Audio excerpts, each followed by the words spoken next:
The New York Giants have signed a quarterback. What's going on, everybody? Nick Falato here to discuss Jameis Winston. According to Jordan Schultz, he has signed a 2-year deal worth up to $16 million in incentives, but the base salary is $8 million, so $4 million a year. This doesn't exactly scream starter money, and I don't think the New York Giants are out on Aaron Rodgers, nor are they out on drafting a quarterback at 3 or possibly trading up. Who knows how the draft will materialize? But one thing is certain. The Giants do at least have a quarterback that is not named Tommy DeVito on their roster. And I did a breakdown of Jameis last month over at Big Blue View. If anybody wants to go and check that out, hit the Google machine, it's there.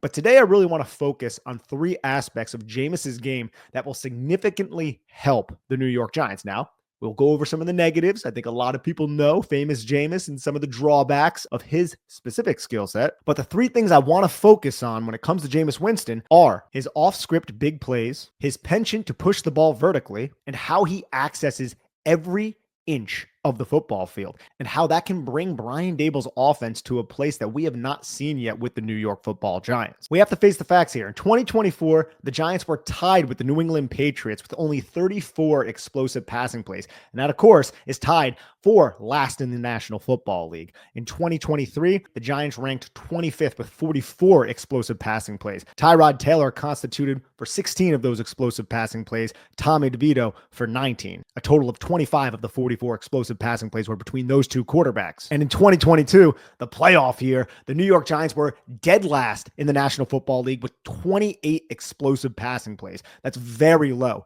Jameis Winston is the type of quarterback who can rectify that issue. I'll roll through some plays here and start talking about some of the other stats that we have to address when it comes to the difference between Jameis Winston and anything else the New York Giants have had consistently play at quarterback. And I'm not trying to take any kind of pot shots at Daniel Jones, but it's only fair to acknowledge Daniel Jones since he was the signal caller of this offense since 2019.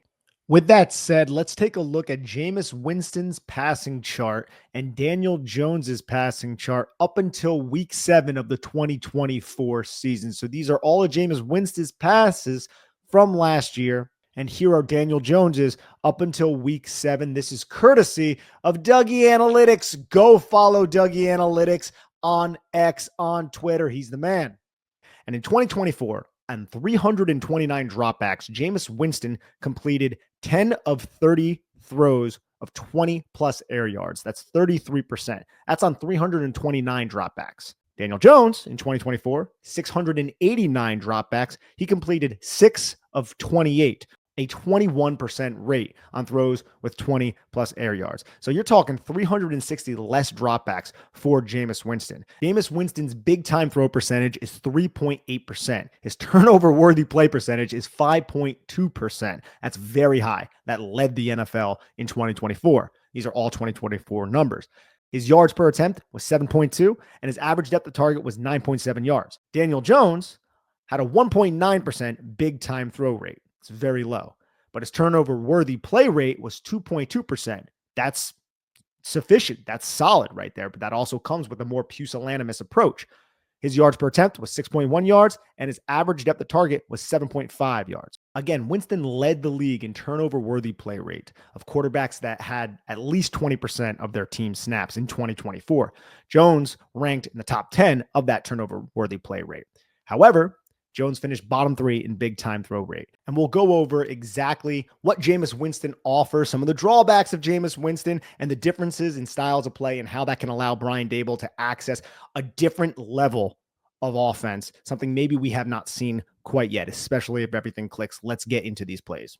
Let's start with Jameis Winston's ability to maneuver the pocket, keep his eyes downfield, and really just have that desire to target down the football field. Here we see it with the New Orleans Saints against Brian Flores' defense, uber aggressive defense, throws a lot of different curveballs at you. Jameis Winston hits that back foot, steps up in the pocket, looks like he's going to run, but he has his eyes downfield. He has a double concept coming over the middle of the field with Chris Olave on that dig, and he puts just enough touch to get the football over the linebacker, Ivan Pace Jr., and allow Chris Olave to beat, I believe that's Patrick Peterson here. Condensed set. You have the tight end clear out 24. And then you have Chris Olave win inside. And now it's just on Jameis Winston to put enough touch and layer the football over the top of this linebacker. And he does so when he had an opportunity to run for the first down. One of the reasons why I love Jameis Winston is he will consistently do this. He has opportunities to use his legs, but he keeps his eyes downfield and looks for that big play. And you can see the touch right over the top of number 40 there. Right over the top, Chris Olave leaps, grabs it, and it's an explosive play rather than just a first down on a 5-yard rush. And then you put yourself into a position where you can get hurt. Here we see it to the backside. And I love this because you see Jameis Winston rolling towards the front side, which is the boundary side. Shotgun play. You have the motion. Get two receivers, 2x2 set on this side. Now, Jameis Winston looks towards the two receiver side to that boundary, and you have four players, four Pittsburgh Steelers, that is, to the boundary side. Jameis Winston steps up, noticing that he has an alley to run, and instead of looking at the two boundary side receivers, he's going to throw across his body a little bit, which is another reason why he gets himself into trouble, but he feels the coverage because he sees that safety sitting there by the 10-yard line, and he understands that if Jerry Jeudy breaks this upfield, he's going to have him wide open in between three Pittsburgh Steelers. It's exactly what he does. It's this feel, this creativity. He's not the most athletic guy in the world, but he can hit plays like this. And I just love the awareness and the ability to keep those eyes downfield. Just gets rid of the football before he gets cold clocked. He was going to do it again from play action with the Browns. Hits the backside dig. Love that. This ends up going all the way for a touchdown. 89-yard touchdown. Going to go into play action, hit his back foot, steps up because he feels the rush, even though the tackle ended up taking care of it. Avoids a sack. Gets his eyes downfield, hits that backside dig, which is already coming across the field because he sees that safety react to Njoku. You have the clear out. And then Jerry Jeudy beats his assignment. Take it all the way to the house on a 1st and 10 play. I'll see it right here again. You can watch Jameis's eyes. Looking at that side. Now he makes eye contact with Jeudy from the backside. Catch, run, touchdown, Cleveland Browns. Explosive play created. You're going to see him again step up and around. He has plenty of space to run. He sees the defense. He sees how this flat corner gets caught. It's a cover 2 defense. Elijah Moore is going to run past. You see him sink to the flat. That flat cornerback to the field side. Looks for any out route, any backside crosser. He's attempting to pass off Moore to the safety, but the safety is going to react to the number 2 receiver to that field side.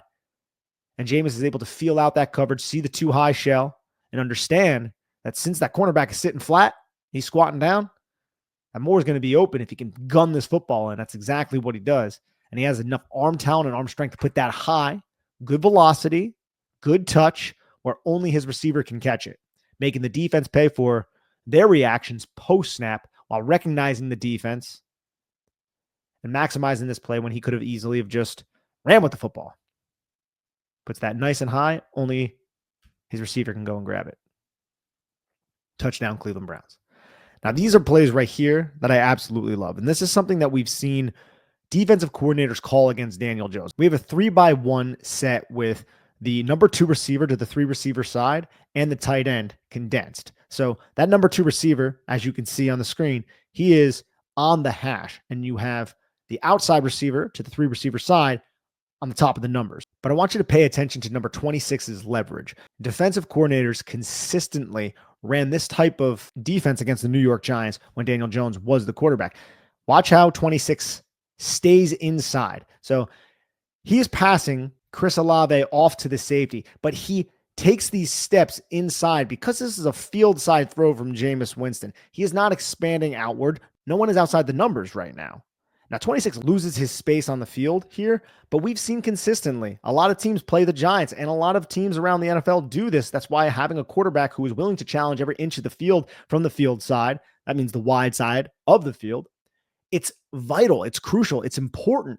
And here, you see how 26 takes those steps because this is an inside release. He takes those steps, and he's disregarding the fact that there's no defensive player outside the numbers, and you just have a safety who's about 10 yards away from you. So he's passing the safety off and disregarding completely that this could be an out route, which it is. And Jameis Winston recognizes the coverage lapse, and he fires this football into Chris Olave for an explosive play. I can't tell you how many times we've seen defensive coordinators call this similar defense against the New York Giants over the last 6 years, and you never see a throw like this from the far hash. It just doesn't happen. A lot of quarterbacks aren't willing to make those throws. Jameis Winston is not reluctant. Jameis Winston will make these throws time and time again. And when you have a wide receiver like Malik Neighbors, defenses want to roll coverages towards him. And in order to do that, you might want to cheat inside when a ball is on a hash. Jameis Winston is going to make you pay if you do that. And that's what I want in a quarterback. I want a quarterback who is going to force the defense to defend every single blade of grass, every single turf, whatever you want to call it. Doesn't matter. Here you can see Jameis step up, maneuvers the pocket well, right? Hits that back foot, feels a rush, steps up, resets himself, fires the football. Leverage got caught too far inside for 26. Olave makes the catch. I want to see that. You see it here again against those Carolina Panthers. It's another play. Excellent example of it. You have the ball on the far hash from shotgun, 2 receivers to that field side. Watch 24 right before the snap. He's going to take that step. He's about 2 yards outside the numbers initially, and then he takes the step to the bottom of the numbers. And what does he do?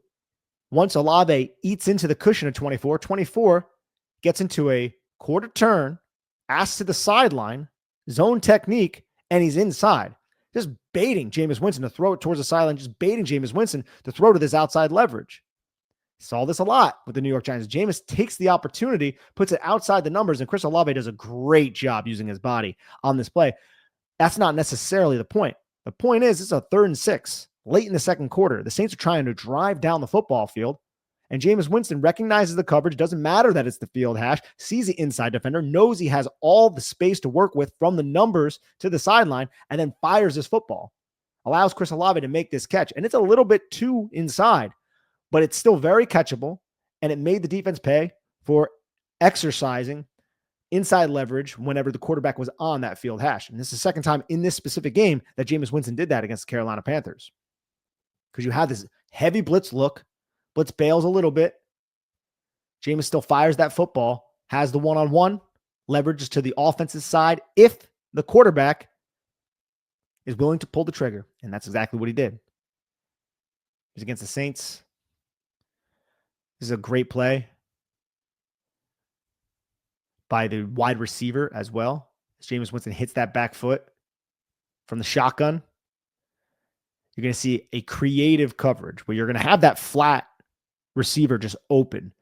But Carolina is going to bail. It looks like it could be cover 3. It looks confusing at first, right? It could be an inverted cover 2. Could just be cover 2. But you're going to have 4 guys bail to the deep into a cover 4, and you have 2 Carolina Panthers on that outside receiver. And the outside receiver is just going to hook around the second deep fourth defender and then go underneath the opposite deep fourth center defender as Jameis Winston steps up into the pocket and looks. You can see how he looks, and then he acts as if he's going to throw into the flat. I love that little subtle move because that gets both of the defenders at the top of the screen on the receiver who ends up catching the football to bite underneath. And then Jameis puts the football out there. Great route by the wide receiver to undercut and make this catch. First down. It's a 3rd and 17. That little move right there by Jameis Winston to get both of those defenders. It's very subtle. And Jameis was probably planning on throwing it in that direction, but he saw that he didn't need to after those defenders abandoned their responsibility and pass it off to the other center fourth defender. And that center fourth defender got undercut by the wide receiver. So an excellent play by the wide receiver. Good feel in the pocket from Jameis Winston. Uses his eyes, uses his body, fires the football, quick release, first down in a big situation for the New Orleans Saints. Here against Cleveland, it's a 4th and 10 play. Recognizes the zone coverage. Jameis Winston does. Fires the football with anticipation. After he hits that back foot, a 5-step drop out of the shotgun. A lot of that in Cleveland Browns. They do 7-step drops. They do some crazy stuff over there in Cleveland. And he's firing that football. Look, right as he hits that back foot, before Jerry Jeudy is even hooked around that outside underneath defender, he's firing that football. Jeudy catches the ball, gets down, first down. Jameis Winston is a type of quarterback too. Didn't happen on this play, where he'll throw into the second window of plays, right? He can exercise patience, which isn't necessarily synonymous with Jameis Winston because Jameis Winston will also rush some throws. It's the roller coaster that is Jameis Winston. But you could see second window throws like we just saw here to Jerry Jeudy. This is a well-designed play by Kevin Stefanski where you're going to have the motion. You're going to fake the toss. You can see the Los Angeles Chargers react. Those defenders take Nick Chubb. And watch how Jameis Winston wants to throw this football initially, but pulls it down because it's not there. Has that pump fake, and then he hits the second window right past that linebacker. And we'll see it from a better view here. Great play design and good play by Jameis. Jameis fakes it, acts like he's going to throw, gets 22 to step up, resets his feet, and there's that second window to Jerry Jeudy. 55 is just out of position. Find the soft spot in the zone coverage. Make the defense pay. Here against the Seattle Seahawks, 1st and 10 play action, something he ran quite frequently in Cleveland. Hits his back foot, touch over the middle of the field to Cedric Tillman. Tillman releases, amazing release to the inside, and Tillman gets just enough depth to find that soft spot behind the linebacker in this cover 3 shell. The middle of the field closed safety right there. 1st and 10, another 1st and 10. Let's just keep building, boys. Let's keep building. Good play by Jameis. Jameis looks off, doesn't like what he sees to his left, fires his football, and look at the touch on it. Right where it needs to be. Beautiful pass over the middle of the field. So he could target the middle of the field. He could target outside the numbers. Pushes vertically. All the things I want in a quarterback. Here he hits the wheel route to Kendre Miller. Allows Kendre Miller to run underneath the wheel. Gets to that back foot. Fire the football. Miller runs underneath it. Leads him in stride. 1st down. You're going to see it again. Feels the leverage of the defender right where it needs to be. Here against the Kansas City Chiefs. Back from his Saints days. Diagnoses the cover 1. Has the middle of the field closed safety deep. 17 does a good job just establishing a little bit of a vertical advantage. And he puts that football right where it needs to be. McDuffie almost gets his hand on it. I believe that's McDuffie. Gets that back foot. Look at the ball placement on that. Allows A.T. Perry to fall into the end zone and then fumble it, but it was counted as a touchdown. Now, let's get into some of these drawbacks because we've been praising Jameis Winston. I like Jameis Winston, been a Jameis Winston fan for quite a while, but the Jameis Winston experience has its pitfalls, and we're going to see some of them right now. Here against the Kansas City Chiefs, you're going to get a cover 2 rotation, and this is an interception from last season off of play action. Deep drop by Jameis Winston, steps up, tries to squeeze this seam route against cover 2. But if you look pre-snap, man, this is just a great rotation by Steve Spagnuolo. He does this quite often. You have a cover 3 type of look, and they're going to rotate to a cover 2. You're going to get that shell. You're going to get the linebacker to also drop to a depth. Once Jameis Winston goes into that play action, he hits that back foot. He sees the safety towards the number 2 receiver side that he was targeting. Open his hips, but you see the inside leverage. Now, if this was cover 3, like it was pre-snap when Jameis Winston did this checks, and if he thought 27 was that safety, he might have some leverage. But Cook over here, the safety who ends up coming away with the interception, keeps his eyes and stays square to the receiver that is on his side while also using his peripheral vision to watch anything from the backside. So once Jameis Winston decides to throw this football right as the wide receiver breaks, Cook is right on it. He's flipped his hips already. He's going to undercut this pass. This is Jameis confirming what he thought he saw and then trying to let this football rip and use his arm talent to get it into a tight window. But Cook was on top of it and ends up being an interception. I'm not going to say Jameis Winston can't process things pre to post snap if the defense is vastly different because I've seen him do it. But he does get himself into some trouble when he tries to trust his arm talent a little bit too much and squeeze a football into a spot where maybe he didn't know a defender was, or he thought the defender was a little bit further away than he actually was in reality. Unfortunately, we'll watch it from this angle now. You see the rotation. 6 gets into a position. Jameis didn't even look towards where 6 was. The rotation is happening right as he snaps that football. And 6 gets depth. Stay square, stay square. Jameis, his stripe of his helmet still hasn't looked that way. Hits that back foot, sees the safety, sees where the underneath defender is, thinks he could squeeze it in. And at that point, 6 already has a beat on it, and it's an interception. Here we're going to see another very nice adjustment from Brian Flores' defense, and Patrick Peterson comes away with this interception on a 1st and 10 when he was the quarterback of the New Orleans Saints. We're going to see an inverted cover 2. Peterson's going to take a deep half. See Harrison Smith take the deep half, and then the safety, who looks like he could be a deep half defender, sinks to a Tampa 2, so this is an inverted cover 2. Jameis Winston gets that snap from the shotgun.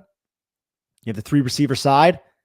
Clear out. He tries to throw it, and it's just a bad decision because 3 purple jerseys are in that area. And I just don't think Jameis Winston knew this coverage once he threw it. And he's not even taking a shotgun snap, or he's not even taking a play action snap. This is from the shotgun. And he tries to fire this football in, and it's overthrow first off, and it's just right into coverage. So sometimes Jameis Winston, he'll do these things. Giant fans need to be aware of this. I'm sure they are. They've watched enough Jameis Winston at this point. This is also a part of the experience that is Jameis Winston. Just threw that into a place where the football should not have been thrown. Here against the Vikings again. This is more of a mistake on Alvin Kamara, who just does not pick up the blitzing linebacker. Jameis takes a massive shot. I don't really want to hold this against Jameis Winston too much, but this is a 3rd and 3 play, and he sees the one-on-one situation, but you have inside leverage. Again, ball in the middle of the field, and if you look at the pre-snap leverage, it's off. It's just backpedaling before Jameis Winston gets hit, and the cornerback is just in prime position to come away with this football. He's excellently placed. I'm imagining Jameis Winston was either trying to put this towards the sideline or directly out of bounds. I feel like an idiot sitting here criticizing Jameis when, look, 44, Martellus is right in his face. He takes this massive shot. He's just trying to get rid of the football. But, when a quarterback throws an interception like this, even with the duress that he was under and the pressure and the hit that he took, he's going to hold himself accountable, I'm sure, of that type of mistake, even though it was Alvin Kamara who should have picked up this defender, and it was a lapse in pass protection. Still got to protect the football. Can't turn it over. This ends up just basically being a punt, though, and Jameis still takes the hit. Here against Baltimore, he almost throws an interception to the safety on this 2nd and 10. Going to get this deep route at the bottom of your screen. Jameis hits his back foot. Go back. Shotgun. Hits his back foot. You have the 2 safeties. Cover 4. He sees the deep 4th defender towards the bottom of the screen react to this backside crossing route. And he thinks he's going to have a one-on-one on the deep post with number 21 in outside leverage. But he doesn't necessarily account for the overlapping defender, the other deep 4th defender, who almost narrowly came away with this interception. But again, this is Jameis trusting his arm talent, trying to get the football in there. And the Ravens defender makes a good break on the football and uses his range and his awareness and processing to get over there. But I get what Jameis Winston is trying to do on this play. And he's, again, under a lot of pressure. But that's another almost interception on a 2nd and 10. Here he does something similar against the Chiefs. Almost throws an interception. 1st and 10. He hoped that the defender would take that Nick Chubb route and get underneath. And you could see how the defender initially passes off Elijah Moore to the safety. You see that right here. See, look at that hand. He's passed him off. Jameis diagnosed that, saw it, but the defender sunk still. So I'm guessing Jameis Winston said, well, it's passed off. Maybe this defender will react to the 2 routes I have in his zone underneath. But the defender did a good job sinking underneath, probably because he's watched a lot of Jameis Winston tape and knows Jameis Winston is going to let it rip if he has that opportunity. But this almost comes away with another interception from the far hash, though. I love the fact that he's even making throws like this, but it's the honey hole was not open at all between that flat defender and that deep safety. You say the safety has his hips angled that way anyways. Almost a pick.